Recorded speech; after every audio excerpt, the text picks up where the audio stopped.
you've been gone as far. And you.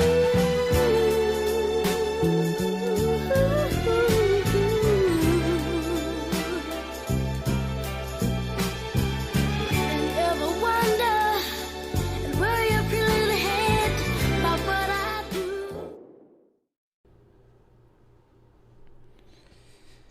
Hello, ClutchPoints fans. We are back. Welcome to I Got Next, our live NBA podcast, hosted from LA. We are not in the office. We are not in the studio. We are in quarantine still. I'm Nikki Goel, your host, and the playoffs are upon us. It was over 400 days since the last playoff games. It's been over 5 months since the last episode of I Got Next, but we're back. And joining me today to talk playoffs, to talk about the return of basketball, elite basketball, playoff basketball, is fellow sports journalist, my friend Alex Himes, host of Don't At Me and Get It Right, two prestigious podcasts. Welcome, Alex. Welcome to I Got Next. Man, it's good to be here, Nikki. I'm excited to talk hoops. I'm excited just to have sports to talk about. And also, of course, be remiss not to mention it, my green team, the Celtics. That time of year. Yeah, it's that time of year. I thought it was fitting that we open up talking about the Lakers and Blazers and we bring on a Celtics fan to discuss it. I just felt like it made sense. It just made sense. And here we are now. Welcome, Alex. Welcome, everyone, to the stream. We're also, for the first time, we're actually streaming it to YouTube. This will be the first I Got Next stream on YouTube as well, hopefully to grow there soon as well. But welcome everyone to the show. Playoffs are here. It's kind of, I thought there's a lot of poetry going on in the NBA. A lot of things that seem like somebody had to write it, because we remember back in 2018 when LeBron came to LA, he played his first LA Laker debut in Portland against these Blazers. And here we are on the brink of his Laker playoff debut, about to face the Blazers. Here we are. We're expecting a lot of things. One team has high expectations, but they're coming in a little low. Another team had, the expectations of barely making it to the playoffs, but they're coming in hot. What are you thinking about this Lakers-Blazers matchup here we're about to see today? Man, I am so excited. This is by far the best first-round matchup in my personal opinion. It's the most exciting matchup, and it also, at the same time, is the most overhyped matchup. Look, last time we saw Damian Lillard destroy LeBron James was in honor of Kobe Bryant with the 48-point game here in Los Angeles. And at that time, their roster looked a lot different. They did not have Zach Collins, Yusuf Nurkic, the length that they have now. Going into this playoff run against the Lakers, both teams were on very different wavelengths, both going into the bubble and also where they now sit in the postseason. And I think this Lakers-Blazers matchup is going to tell us a lot, because the Blazers cannot guard or stop or attempt to guard the Lakers' big two. But on the converse, the Lakers cannot guard and defend the Blazers' three-scoring monster, which is Melo, Damian Lillard, and CJ McCollum. So I think they're both very well matched up in both inefficiencies for both teams. And I think that the Blazers should get enough respect.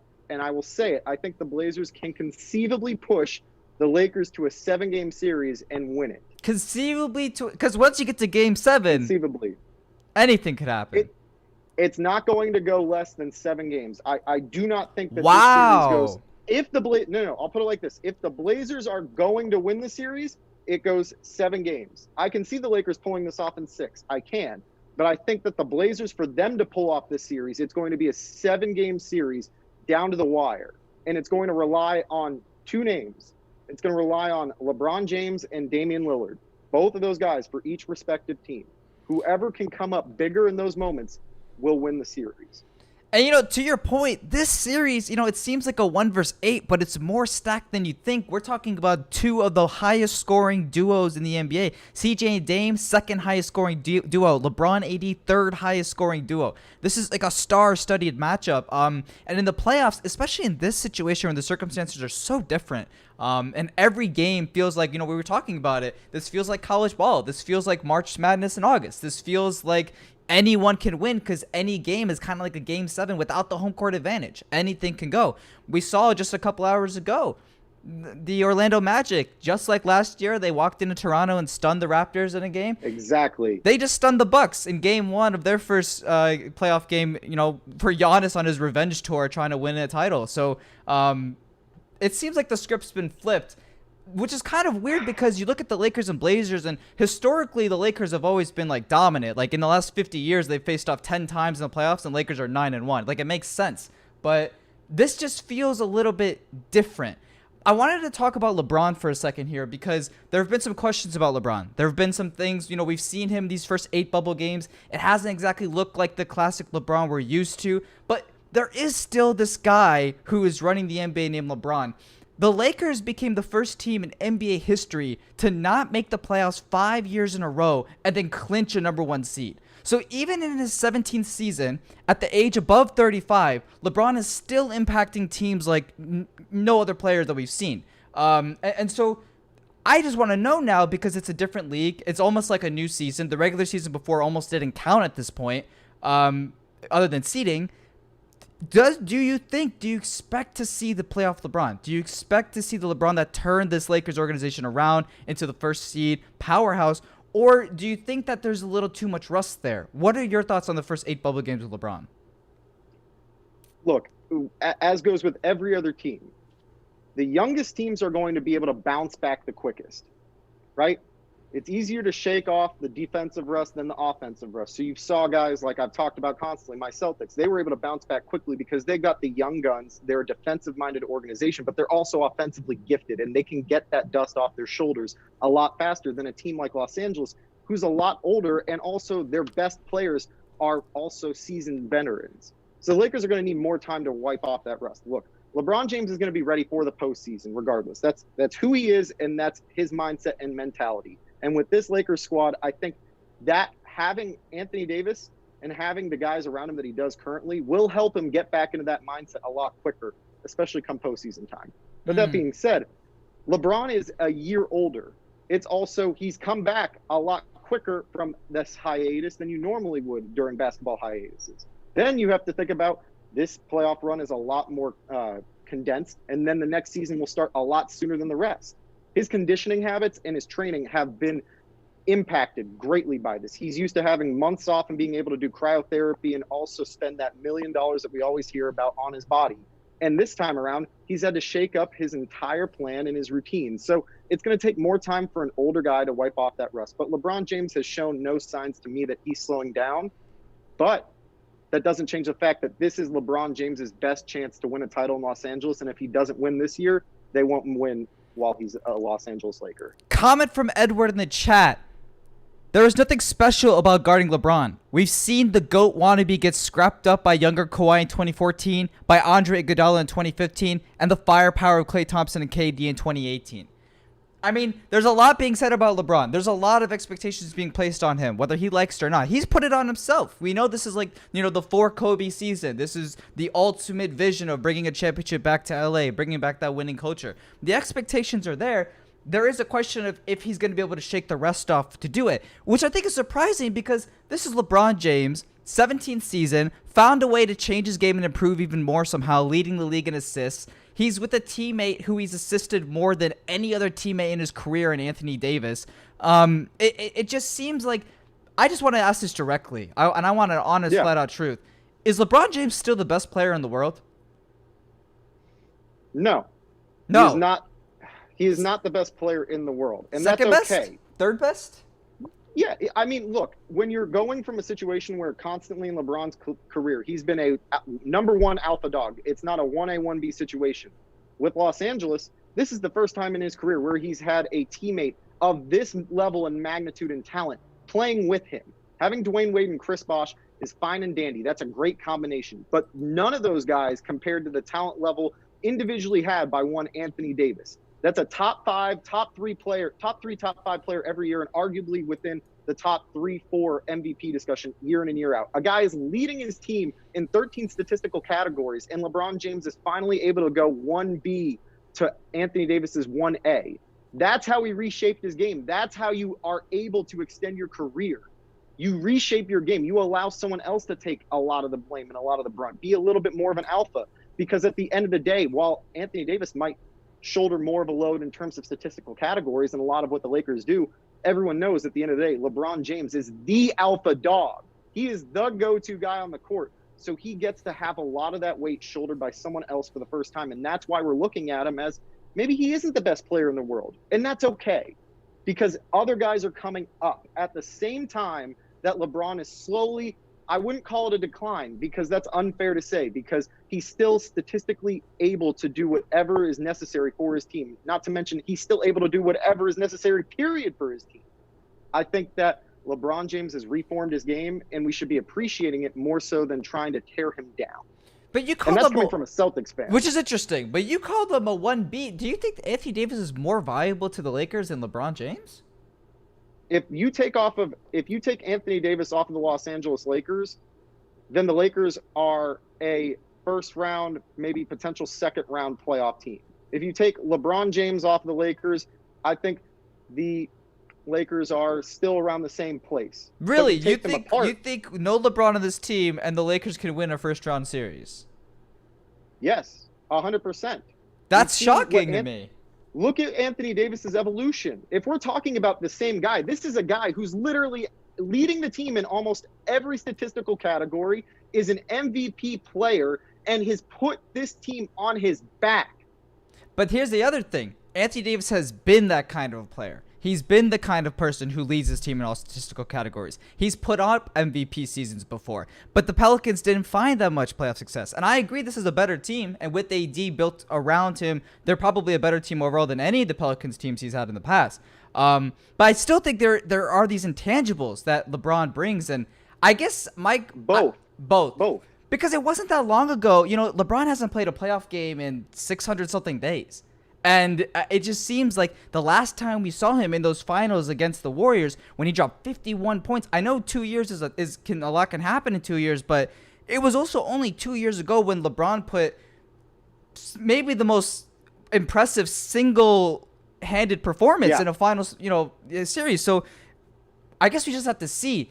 The one concern, obviously, is because we just haven't been seeing it recently. And I feel like this is something I wanted to ask you about, because throughout the course of the season, it just kind of felt that there were times when LeBron wasn't himself. And even in these bubble games and from time to time, it feels like Anthony Davis wasn't always perfectly himself. Like there are times when, AD would have his 40-point game. And then there are times when he struggled to hit 15 and he struggled to really assert himself.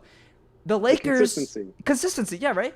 The Lakers in general, there's a little nervous thing here where if LeBron's not on, or if AD's not on, their overall team just seems to suffer a little bit. And you know what it reminds me of? Huh? You'll know exactly what I mean when you think about it. First year the Miami Heat were together. They were 9-8 through those first games, 9-8, right? What we saw was a team that did not understand who the alpha was, trying to figure out between LeBron James and Dwayne Wade at that time. And then Chris Bosh was just kind of there going like, hey guys, can I get the ball every now and then? And the Lakers now are in that situation where they have two guys who are legitimate alphas that at times look at each other and go, hey, wait, are you going to do this? Or wait, are you going to do this? And they play down to their competition because of that. So you'll see games where they shouldn't be down by 5 against, let's say, the Memphis Grizzlies, or we'll go even worse. We'll go with the Charlotte Hornets. They shouldn't be down 5 to those teams, but they're playing down to their competition. Yeah. And as such, their mindset goes there. It affects everyone. That's interesting. Hey, Cameron from the YouTube chat says, you guys think the return of Rondo could potentially improve spacing and tempo. I don't know if Rondo's going to do that, but I do think there's a good question here about spacing, because the Lakers have not been shooting well. LeBron and AD in the bubble together are shooting 26% from 3. Kentavious Caldwell-Pope, Alex Caruso, Quinn Cook, Danny Green, J.R. Smith, Deion Waiters, they're shooting a combined 23% from 3 in the bubble. Yep. So there is this issue because we've talked about there's LeBron, and then there's LeBron with shooters. And you just wonder if the Lakers are actually going to hit the shots that these superstars can create. Are you concerned about that? Are you concerned about the spacing and their ability to control tempo and game? 100%. That's why I said, in particular against the Blazers, that's going to be the biggest problem. The Blazers' biggest bonuses are the Lakers' biggest weaknesses, and vice versa goes. The Blazers have the guard play the Lakers could use like 20% of their guard play, even if it just meant having a ball handler. Throwback to the days of Eric Maynard, to those who are OKC Thunder fans and old Blazer fans. Guys like that, having even a Mario Chalmers type of guy, a guy to walk the ball up the court and then distribute to someone really quickly like LeBron, who can get the play set up. The Lakers need an extra ball handler because they're playing with two big guys and then a lot of shooters that surround them. So they need someone else to take that weight off their shoulders. And having a guy like Dion Waiters and also bringing in J.R. Smith, that's very nice. That's great. You have instant offense. You have two guys that can potentially score 15, 16 a night, and one of them. They could turn a playoff game. Exactly. But on the converse, you lose out on missing Avery Bradley, which I completely understand why he left. And then you lose Rajon Rondo, who both are defensive-minded players, first and foremost. Rondo can do a lot more ball distribution, and Avery Bradley was a great pick-and-pop guy. He was a great 3-and-D guy who could just take the weight off of the guys' shoulders, because on a break, you're going to have Avery in the corner open for three, and a guy like Rondo could connect with him. But I don't think Rajon Rondo is the all-time prayer answer for the Lakers. And this is coming from the Celtics fan that got to watch Rondo. This is not Rajon Rondo from Sacramento, ladies and gentlemen. This is not Rajon Rondo from New Orleans with Anthony Davis, ladies and gentlemen. This is a much older Rajon Rondo who, as great as a guard he still is, to some degree, and a great passer as he still is, because that's never going to go away, he is not the answer to the Lakers' guard play problems, and neither are J.R. Smith and neither are Dion Waiters. That's just a fact. Hey, and speaking about guards, I want to talk about the Blazers a little bit more. We saw what happened in the play-on game. We saw what CJ McCollum did. We know what Dame's about. We know Dame time, what it means.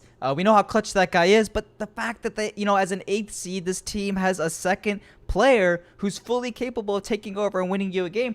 I wanted to ask you a question, actually, in this hypothetical. Let's say it's Game 7. Let's say whatever game here. It's a tight situation. The kind of presence that Damian has on the floor. He's getting double teamed as much as James Harden now. Do you envision if you were, let's say, Coach Scott, and you wanted to, you wanted to decide who's taking a last shot here? Who would you give the ball to in a situation where obviously you got Dame time, but you also have a potential double team there? Do you trust CJ instead? Where does that ball go for you? Houston and Oklahoma, they can tell you exactly who I'm going to, because it's the same guy. Regardless of who's in front of him, regardless of what's going to happen, give the ball to Damian Lillard and let him go to work. Worst that happens most of the time, if we're talking about these games, probably go to overtime, especially if it's in a Game 7. I'm not going to imagine Damian Lillard taking a step-back three with 2 points or down 2 points in a Game 7. I can imagine it. In Game 7, I think he drives, goes to the basket, either draws the foul, gets the and one maybe, or just gets the foul and drops 2 points right there. If it's Game 7, that makes sense. Yeah, that's a risk I'm not willing to take. But in a Game 7 going into OT, 100% of the time, give the ball to Damian Lillard. You know what? 100% of the time, period, give the ball to Damian Lillard, let him go to work. The only second player on that squad that I would give the ball to if Dame was getting doubled and he needed someone to bail him out, I'm not going with CJ McCollum. Can I guess? Take it. Is it Trent? Not at all. I'm going with Carmelo Anthony. Oh, okay. I mean, hey. I've seen that man drill too many elbow jumpers within 0.2 seconds to not give that man his respect. His resurgence in the bubble and what he has done after we called him out. He went from being hoodie to Melo to overweight Melo to regular season Melo to skinny Melo, and he's done it all. Shut all the haters up, and we've given a lot of spotlight to Gary Trent Jr. as being this other, worldly talent that the Blazers have found. But Carmelo Anthony has not gotten enough respect, and I think it's time that we say it. If Damian Lillard's not taking the shot, give the ball to Melo and let him have that magic. Hey, man, call him Clutch Melo now. This is going to be the second playoff series we get to see with Carmelo Anthony versus LeBron James. It's actually amazing. A year ago, Carmelo wasn't even in the league. It's a great story to see his return. And not only return, he is, if the Blazers are going to compete, like you say, getting to the 7th game and making a scenario where anything could happen against the number 1 seed, it's got to be Carmelo playing above what people are expecting. And it has to be him who's hitting these timely shots that, because Dame could draw a double team. Dame can help you find a shot. CJ can help you create a shot. But you still need that layer, that knockdown shooter, that guy who can, take advantage of all the attention that those two stars are creating for you. So I think that's a really good pick. I like the idea of Melo. You're right. He's been probably one of the most clutch players in this bubble. So And he commands that respect too, because we've seen what he can do with his jump shot. We know that it's still viable. And although he's not the same one-on-one player that he was back in Denver, doesn't need to be. The respect is still there. Everyone knows. Oh, everyone knows. 100%. But hey, man, that's going to be the end of round one, Lakers-Blazers. This game actually tips off in about 2 hours. We're going to be covering it here at Clutch Points. Make sure you follow us on Instagram, Twitter. We're covering the games, YouTube as well. We're going to take a quick break here for a minute, and when we come back, we're going to talk about a series that already happened. It's actually a series that has so much history behind it that we're going to go into. It's the Clippers and the Mavs. You don't want to miss this, so we'll be back right after the break. From Lower Merion High School, number 24, Kobe Bryant. I just wanted it so bad. I wanted it so bad. You know, we felt great about what we accomplished in '09, but without winning again in 2010, it would not have felt the same. It's hard to put into words how, motivated and pissed and angry we were after losing in '08. The Lakers take game one. Finals are tied at 1 game advantage. They come to Boston and beat the Celtics here in game 3. Finals are tied at 2 games apiece. The Celtics win with a 3-2 lead. And there'll be a game 7 of the 2010 NBA Finals. The LA Lakers, the 2010 NBA champions. Whatever it takes to win the game. You got to do whatever it takes.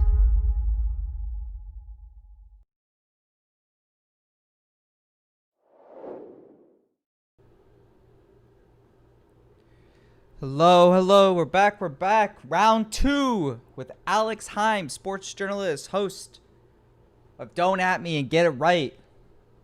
We're back here. Bang, bang. This is a series that has already gotten underway. Yesterday, easily, I think, the most exciting game. Obviously, you and I were raving about Donovan Mitchell's 57-point performance. But this game had a lot of controversy. A lot of people are talking about this. We got to get into it. Clippers, Mavs. Fun thing I found out, the Mavericks have faced every single team in the West in the playoffs at some point, except for the Clippers. This is the first Clippers and Mavs series of all time, and it's a super interesting one. You have the most stacked Clippers team of all time, and you have maybe the most exciting Mavs team that the franchise has ever seen. This is a team that could be, the Mavericks are one of the most consistent teams ever. They're one of 3 teams that have been in the playoffs more than 15 times the last 20 seasons. They're a good organization, right? But this is a roster that could be set up to be in the playoffs for decades, and so it's really an exciting series. Yesterday was an exciting game. A lot of things happened. We got to get right into it. This was a series of firsts. This was Kristaps Porzingis' first playoff game. This was Luka Doncic's first playoff game. A lot of things happened. We saw Kristaps. He had a really, pretty good start. Got taken out of the game. First tech, second tech. What are your thoughts on those calls? Everyone's been talking about it. The players tweeted about it. Where are we with this, man? If Marcus Morris, a player on the opposing team, mind you, on the Clippers, says, I wanted Kristaps out there. I'm paraphrasing, by the way. I wanted Kristaps out there. It's the playoffs. That should tell you something. If players on the opposing team are complaining about a call, something's wrong. If everyone is complaining about the call, if fans are complaining about the call, and other players such as LeBron James are tweeting about it, clearly something is wrong. Something got lost in translation. I don't know what the ref saw or why he got ticked off. The refs have been a little finicky with all these technical fouls this season. I understand this is part of the new era of NBA basketball where everyone's a little bit more like Charmin rather than single roll, But I don't understand how you can have yesterday's game to me does not matter the outcome. What matters to me solely is that Kristaps Porzingis was ejected over nothing, and that it clearly very much affected the outcome of this game, which ultimately now might affect the outcome of the series. Absolutely. So, I'm in disbelief still, because if you watch the video over again, there really wasn't anything worth giving a tech for. There really wasn't much worth giving a tech for. I understand if refs are sensitive, but even you shaking your head, and I'm sure everyone in the comment section is going to say the same thing. There was legitimately zero reason, nothing. There was no reason why he should have been ejected. Yeah, Minhal agrees with you. He says the calls are soft. It's the playoffs. I agree. I don't even know if I'd call that an ejection in the regular season. I don't even know if I blame this era of soft basketball. This was just a bad play by the ref. This just didn't make any sense. And I also, do we talk about eras? We talk about like how officiating is done differently and everything. I think a lot of people who even support today's era they were against that technical foul. They were against this soft ejection. It made no sense, and it did kind of ruin a game that, let's be honest, Luka Doncic, he got hurt.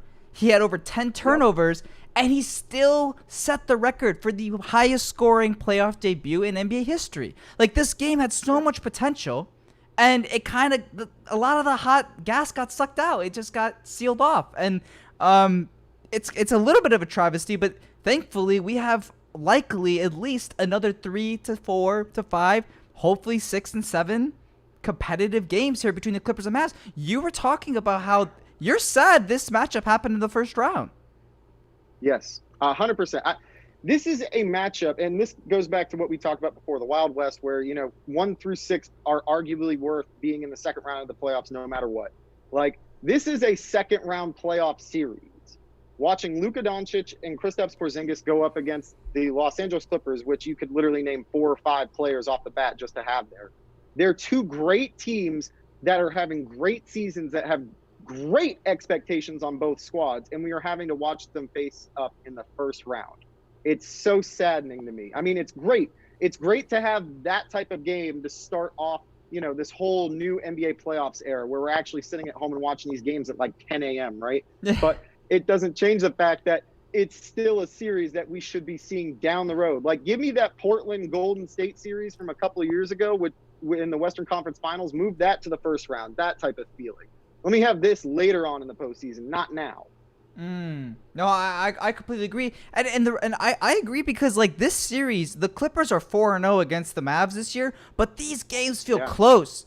These games feel competitive. These games bring the best out of players. Like, this Clippers team has probably the most stacked perimeter defense in the league. And Luka Doncic, 21-year-old Luka Doncic, was taking anyone off the dribble and getting anything he wanted. We were seeing the best of him, and I thought that was really cool. And I think he's only going to get better now, especially if he gets settled into this series. I have a question for you. Luka Doncic, at 21 years old, he's like producing the kind of numbers that's breaking all these records, that's putting him with names like Michael Jordan, like Larry Bird, like Kareem, like LeBron. At the age of 21, Luka's doing things that only those players have done. And I think about it a lot, because I look at Luka and I think he's very different. This is a guy who doesn't have the same athleticism or speed or anything that those kinds of players did, but he seems to have the same kind of ease to the game. He's able to get to his spots. And I think about it, it's like, man, you have guys like Giannis and LeBron who are able to use their body and take advantage of their athleticism at that age. And you have a guy like this who's already developed into maybe a more mature of a system earlier. And he's doing it with less to work with in terms of physically. I think that's interesting. My question right away, is Luka Doncic a top 5 player in today's NBA? Yes. Yeah? Yes. This is objective now. Are we all? Are we? Everyone in chat, are we all on board with this? That Luka Doncic, a 21-year-old Luka Doncic, is top 5 in the NBA today? Wait. Without question. Is Luka Doncic in the MVP discussion? Right. He was. No. Is he? Period. Right. Yeah. I think it's fair to put him in the discussion. Yeah. So then why isn't he top 5 if he's not an MVP? Because if you're talking about MVP discussion, that usually ranges around top 3 or 4 people, nothing more than that. So if you're saying he's an MVP candidate, he's got to be that way in the league, and he's doing it out the gate this quickly. The evidence, it shows he's a top 5 player, period. Arguably top 2 in terms of point guards. I'm not going to put him ahead of Steph. You know what? This season I'm counting Steph out because he's not in. I'm counting Steph out. Right now, the best point guard in the bubble by far is Damian Lillard, and then I would go Luka Doncic, then Russ. Yeah. Look, like, Luka Doncic is next transformational player. He's already breaking stat lines that you would never expect. Look at Luka Doncic. Does that guy look like a guy who's going to drop 30, 10, and 10 on you? Does that? No. He looks like the type of dude that I go see out at a bar, buy a drink because he seemed like a nice dude. He doesn't look like the type of guy that's dropping 30, 10, and 10 on people every night. Yeah, he could be Guy's your an younger MVP. cousin. Absolutely. Right? It's crazy. And that one younger cousin that's taller than everyone else in the family, you're like, oh, I'm your little big cousin. right. Yeah, and it's just it's strange because it's like I think one of the questions is, especially with the MVP conversation, I remember watching Luka develop this year and thinking, yeah, well, like, come on, like he's not James Harden. He's not Giannis. He's not, Kawhi. He's not on that level. He's not. I don't know. I didn't think at the beginning of the season he was AD, but now I feel like if I was a GM, I would take Luka over AD. Like, well, that's the thing. He might not be Zion. He might not be LeBron. He's Luka. He's his own. He's an MVP candidate. He's a top 5 player in this league. And anyone that says otherwise, go check the film. Take that for data. Take that, because that's the thing about him. It's the data and it's the eye test. He passes both. I want to talk about someone else, though, in this series. Since February, there have only been 2 players in the NBA who have averaged at least 25 points and 10 rebounds. One is Giannis Antetokounmpo. The second is Kristaps Porzingis. This guy, heading into the playoffs, averaging over 26 a game, blocking over 2 shots a game, shooting lights out, being that reliable to take advantage of Luka's open looks. This guy's knocked down. He was getting better though. Mostly though, he took that jump though when Luka was out. That's really when Porzingis started playing. That's true, because Porzingis is a little different player now. He's not playing in that high post. He's not finding these angled off the backboard shots. He's not driving as much, but he's adapting and he's actually excelling in this role now. It's very European style up-tempo basketball, which I think that's why his game transitioned so well for Luka and why they're playing now so well together as a cohesive unit. I think that's really a big point. Yeah, and I want to ask right now, how far do you see this series going? Because a lot of people, I'm sure in this chat, will say if Kristaps Porzingis was in that game, I'm not saying the Mavs would have won, but it could have been different. I mean, we're talking about like the Mavs, they were down, they came back, they actually took a lead in the third. They lost Porzingis, and it was extremely competitive. Luka was actually unstoppable down the stretch. Something could have happened. What do you think the series is going? I think that this is a 6-game series. I think that the Clippers' depth overall for a long series will pay dividends for them. I think that they're the most well-oiled, well-rounded machine in the league. I think that they are the ones out of all teams that we can say are truly ready to win a championship. We can't say that about the Bucks. And I'm not even talking about this game. I'm talking about what's led up to going into the seeding games, even though they were secured. I'm not talking about Boston with Gordon Hayward being out. The questions that we have about Siakam taking that leap with Kawhi, none of that matters.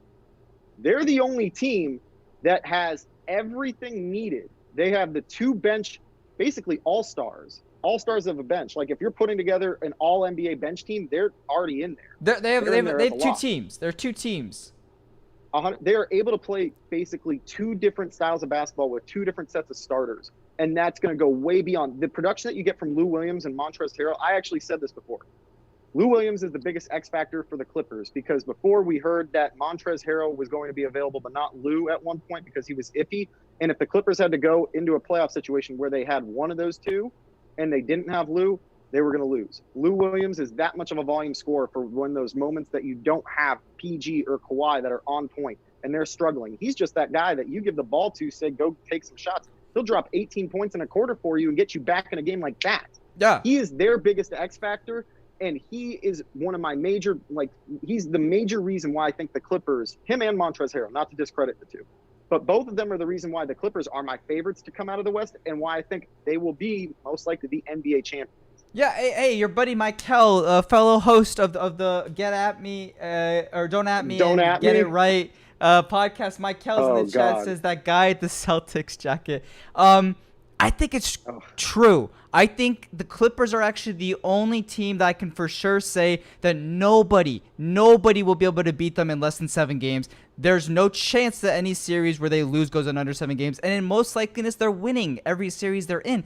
This is a Clippers team that it's a basketball team that we haven't seen in over 50 years. It's been over 50 years since we had 4 players averaging over 18 points a game. It's been over 50 years since you have 2 players averaging over 18 coming off the bench. Like, this is a historical team, and they're like still getting to know each other. You know, Marcus Morris just had his best game as a Clipper. Like, they're still coming to form, and you know, they're still dominant. And so I could see a world where maybe the chemistry, maybe something doesn't line up, and you know, they can lose a matchup, or you know, because they have become a lot more Kawhi centric despite their depth. You know, Kawhi's become that facilitator, that playmaker, averaging a career high in assists, running more pick and rolls than most people on the team. So like, they might find bumps with that in his first year with that kind of role, although he did it with Toronto last year.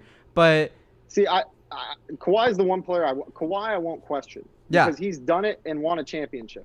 PG, I haven't seen him do that, so I have more questions for him than Kawhi. The Clippers overall, like you said it best, they're the one team that I don't see any team that they are matched up against winning in a series unless it's 7 games. Right. No team is going to be able to beat them unless it's a 7-game series. And I think another point that I'd like to note also is that think about other teams that you have that you are questionable on winning a championship, right? Or you think are locks. Look at the Bucks.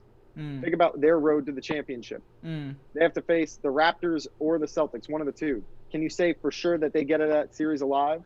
Oh, me personally, I think it's much more likely that the Bucks don't make the finals than they do make the finals. I think the East is more. No. But you see those. Oh, right? yeah. You see, like, those 2 games, those 2 teams, regardless, you think it's 50-50, right? Or you don't know for sure that it's going to be the Bucks. I can't say the Bucks are favorites, to be honest. I can't. The Lakers, look at the Lakers. They're in the situation. Now they're even having questions and doubts about their first-round matchup, right? And that's nothing. Hell of a first-round matchup, though. Hell of a first-round matchup. Yeah, no. The Blazers, if they have this healthy squad, they probably 4 or 5 in the West. Like, this is an unfair matchup in the terms of, like, you're basically facing a top 4 team just in the 8th seed because of injuries and what they had to go through before. But right here, right now, we're questioning the Lakers' first-round series. We're questioning whether or not they can make it in the second-round series. We're talking about all these teams, right? The only team that we look at and go, oh, well, regardless of their path, everyone pretty much has them either in the Western Conference Finals or the Finals or as champions is the Clippers. Yeah. And it's just because every team that they go up against, you can make an argument for the Lakers in a 7-game series. You can make an argument for the Bucks in a 7-game series against them. But that's it. Yeah. And Mike Kelsa agrees. He says Clippers in 6. I think, you know, again, this is the bubble. This is bubble madness. This is August NBA madness. Like, anything could happen. I could see a crazy world where the Mavs come back and win the next 2 games. I could see something stupid like that happening. It's possible. Don't put that juju out there. The juju might just be out there. Like the weird stuff is gonna happen. I think this would be the first time in years. All the weird stuff happened today. Let's let the weird stuff stay in today, where you know the Bucks just got manhandled by Orlando without Isaac or Aaron Gordon. So yeah. Like Michael says, Denver is going to be tough. I could see that, but also Denver, like we saw what Donovan did to Denver. Like they pushed them. Like I don't know how reliable Denver is. They have the ceiling, but do they have the consistency? I don't know. Like, we never said that they weren't going to be tough. That's not what we're talking about. Of course they're going to be tough, but that doesn't mean in our eyes they're legitimate contenders or they're legitimately viable to go deep in the postseason. Yeah. Just because we're not mentioning them doesn't mean they're legit. But out of the 2 teams in that series, Utah or Denver, you really think either of those teams are going to the Western Conference Finals? Nah, and I think overall this is just speaking to the Clippers, because you're right. Yes. There are all these teams that could win, they could lose, they could get this far, they could get that far. The one with the least number of questions right now, I think, has to be the Clippers. So I mean, that's what the Mavs are up against. And so it speaks to the Clippers, but then it also speaks to the Mavs. How competitive they can make this series really shows that, you know, they might be actually up against the best team in the league right now. And you know, they're pushing them. So we got to see how it kind of plays out a little bit here. But that's going to be the end of round 2, the end of Clippers and Mavs. And we're going to take a short break here before we get into the final round. And the final round is just a fairy tale. It's story time. It's poetry in motion.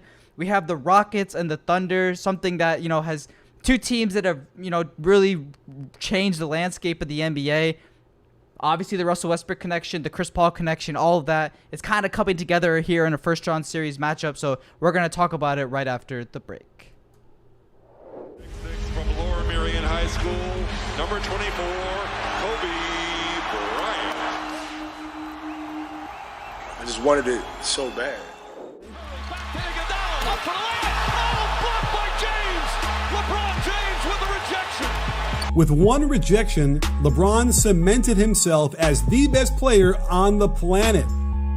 And as the best player, it would make sense for LeBron to be the highest paid player in the league, right?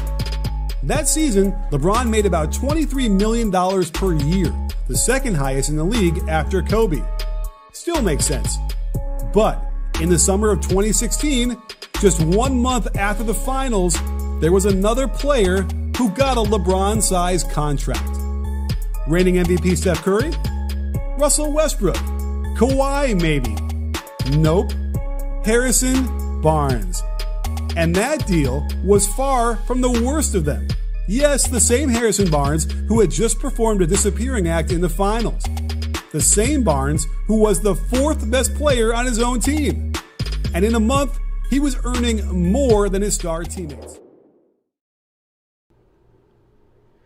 Welcome back to I Got Next, our first episode in 5 months, our first playoffs in over a year, and we're here to live it up, to talk about it. Joining me, Alex Himes from Get It Right and Don't At Me, fellow sports journalist, his partner in crime, Michael, in the chat.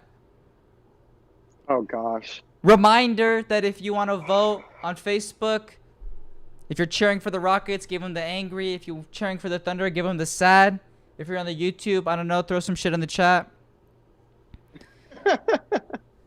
This series I'm really looking forward to. Actually, when we were talking with the ClutchPoints staff, when we were dividing up games and we were talking about, who's going to focus on what, I picked this series. I wanted this series. I wanted to talk about Rockets Thunders because both of these teams have been counted out all season long.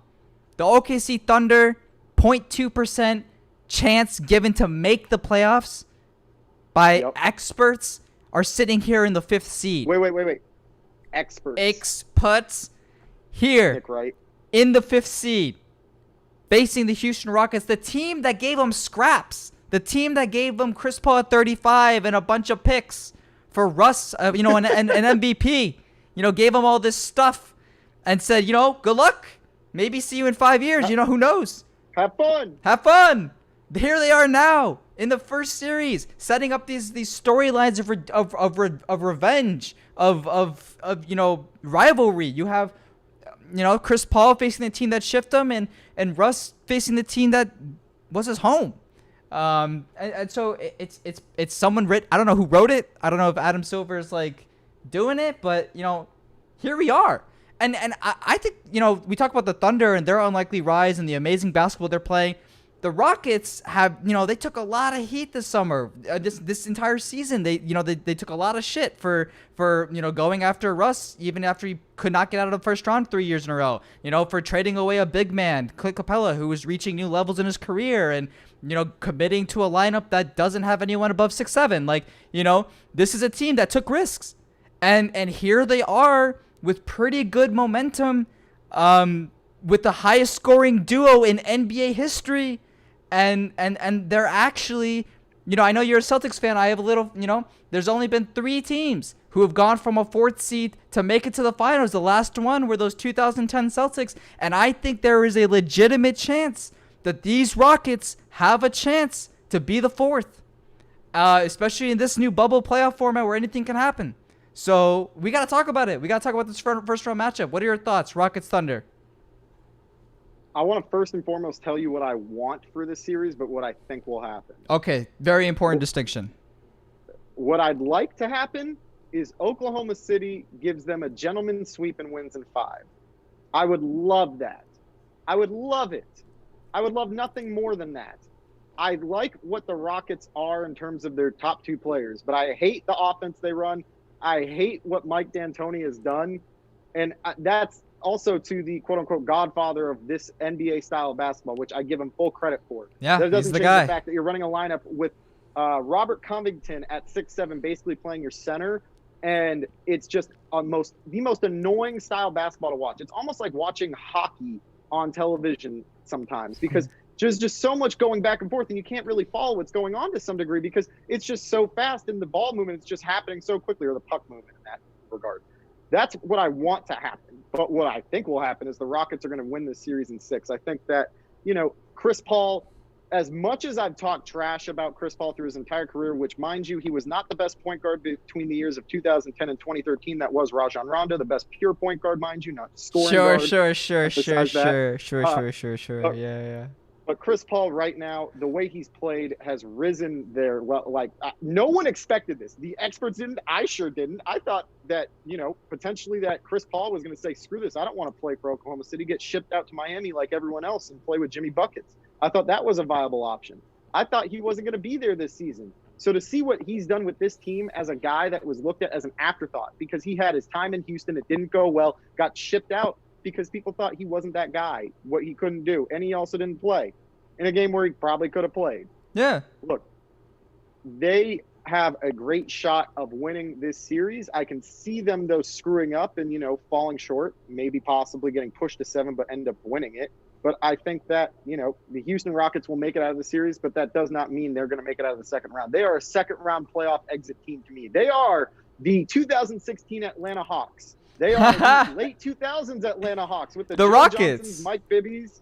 Yes, they are a perpetual second-round playoff team, middle-of-the-pack NBA team. In the Western Conference, they are screwed because they are playing some of the best teams. If they were in the face East, the they Lakers probably, in the second round.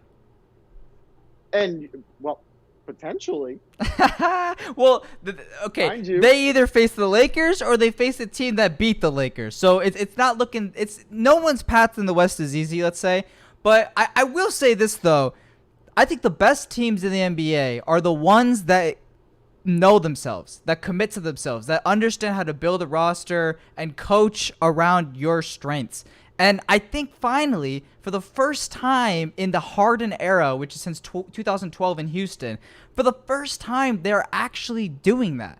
This is the first time James Harden has had a teammate in Houston average over 19 points a game. This is the first time where he's been given so much freedom to do what he really can do. So if what they're on is, if you think it's drugs, if they think it's, James Harden's greatness, whatever they're on, if what they're on is something, if it's something that where James Harden in this and Russell Westbrook, Russell Westbrook has become an efficient player for the Houston Rockets. So whatever they're betting on, if it's as big as we think, you call it a good bet then.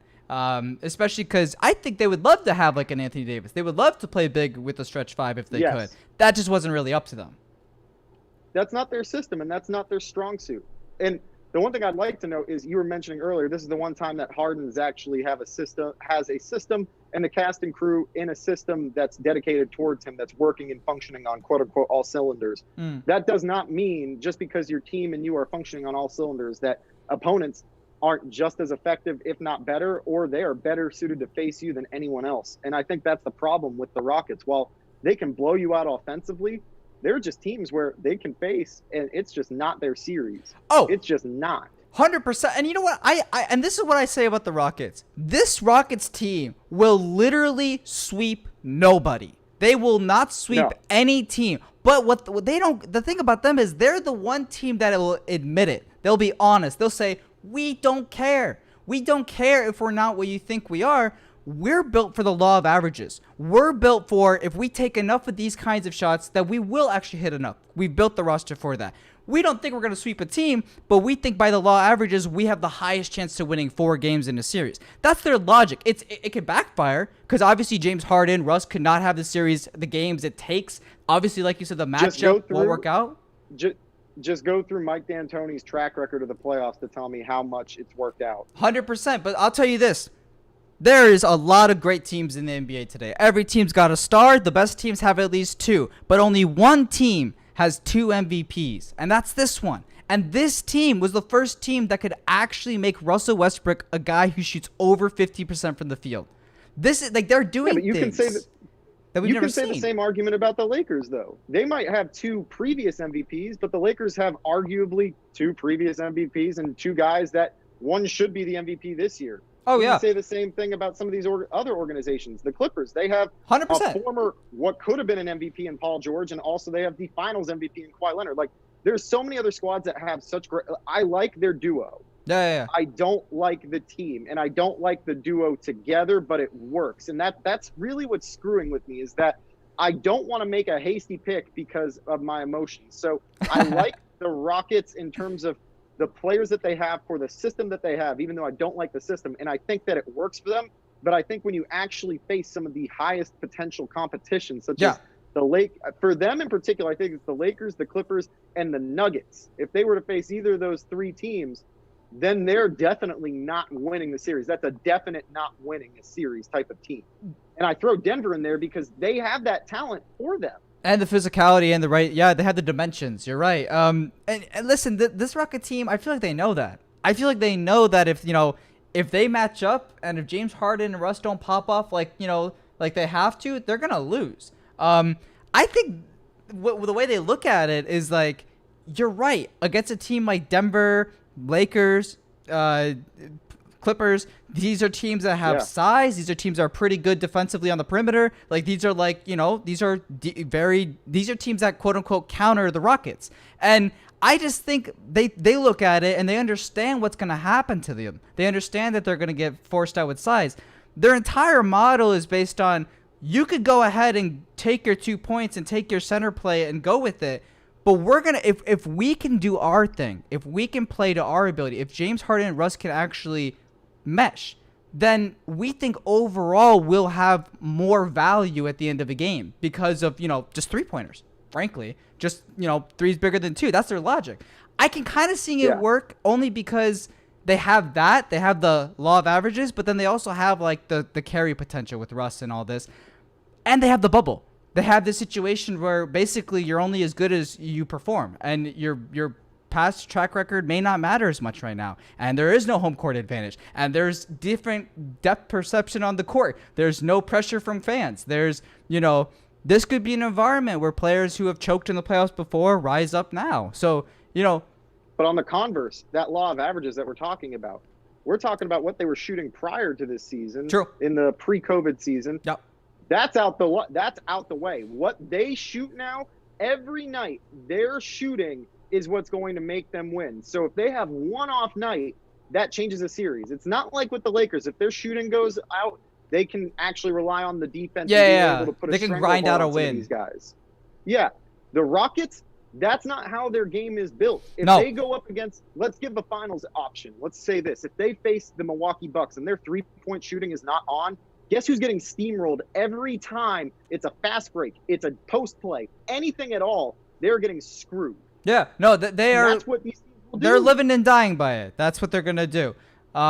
You see the regular season matchups against some of the teams that are bigger and stronger, right? You don't see a lot of post play in those. Those are regular games where you're going to see shooting and players actually doing what they would normally do. When you have a 7-game series and you're facing a team that's depth or size is nothing more than 6'7", and you have guys on your roster that can post up, you're going to give the ball to them almost a ton of the possessions just to grind it out, get that lead early on, and build upon that. Yeah. Because that's what's going to screw them in the end. This is a team that believes that they have the best playing style. They believe in it so much that they don't even have a counter. That if it doesn't work, there is no level beyond that. So it just depends on how well they're able to make that work. I do think their mentality is like, yes, we're giving up size, but we're giving it up directly for things like speed and quicker hands. So I actually think the Rockets are a little more capable on defense than people think. I think guys like PJ Tucker, Eric Gordon, Robert Covington, these guys are actually kind of like dogs on defense. So I could see them yes, we're going to get abused in the paint, but, we're going to take the trade-off because we're going to create more turnovers. We're going to get more 3-point attempts. We're going to have an overall more control of the pace. Nobody in the history of the league, nobody can win the game without hitting shots. So if they don't hit their shots, you're right. They're screwed, and there's not much out there. But I do think they've at least, for their roster, given themselves a high enough ceiling to where they can at least compete.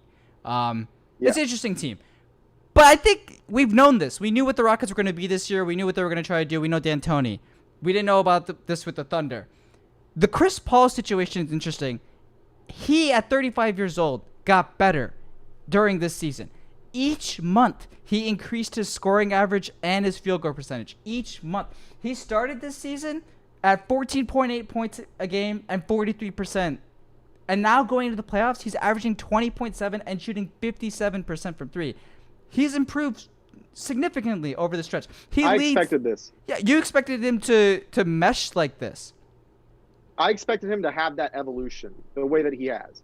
I knew that the rough start wasn't going to be an issue. I knew that him individual as a player, right, was going to have a good season. Because even if you're on a bad team and you're a good player, you're still going to be the guy who's the focal point of the offense. That's who he is. He's a focal point of the offense. He's a shooting first point guard who can also just distribute and can get his guys involved. He had a lot of house money that they were playing with.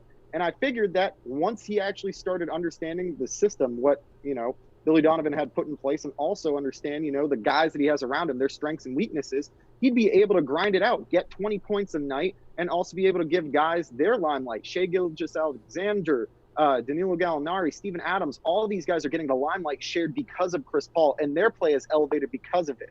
I think that's really what we didn't think of. I thought, and I know this because of myself, I thought Chris Paul's individual player impact would be fine. I did not think that his team would benefit as much as they have from his individual impact. Because if I think back to the New Orleans days when they had the David Wests, they had all of these guys, that squad was more talented in terms of the players around him. And yet look at where this Oklahoma City team is ranked. Yeah. As opposed to that team, which had to fight and grind. This team is at the 4th seed playing against the Houston Rockets, and they have a great story behind it, and Chris Paul has been nothing but excellent for this team. And that's the biggest conundrum that I've had, is that why I did not think that Chris Paul's individual elevation would not make his teammates and the team as a whole that much better to be in the position they are. Yeah, see, this is the one drawback of talking about greatness in terms of results. Yes. Because you look at a guy like Chris Paul, and he's going to get stamped with the no championships thing, but you just realize this guy is actually one of the greatest to do it in his position. Like, this is a guy who was sent off to die in his career in OKC, and instead he brought life to an organization that honestly I think is more ready for the playoffs now than they ever were with Russ. And so in the last 3 years, I did not buy that Russell Westbrook was ever going to win the first round matchup, and he lost every single one. And I think it's because in the playoffs, similar to what we're seeing with Milwaukee, there are certain players who are built for it. There are certain players who actually understand the game and elevate others and can adapt. You know what? That touches on the point that I was just saying, where it's like individual player impact versus the actual impact of the player on the team. So Russ's impact as an individual, he can have the Big O type of season where he's averaging a triple-double, but it doesn't mean anything, versus Chris Paul averaging a cool 20 like a cool grandpa on a summer's day, and he's able to lead a team to like at least a couple wins in the first round. Exactly. And it's just like, it's tough when we put these players in a blanket of MVPs, trophies, all this stats and everything, and then you forget the kind of player they are and the impact they can have on teammates. Like, so true. There are certain things that are about the player, and there are certain things about the team, and I think they're both equally important, and they need to be looked at differently. But this series is going to be fantastic. We're going to see, I think the first game's today or it's tomorrow. It's one of the two. Russ is not going to be. Today. It's today. I think it's starting soon. Let me see. I think it might be now. It might be going on right now. It's on right now. It's on right now. They're going on. It's 45-30. Houston is up by 15 with 6 minutes left. 6:55 in the second.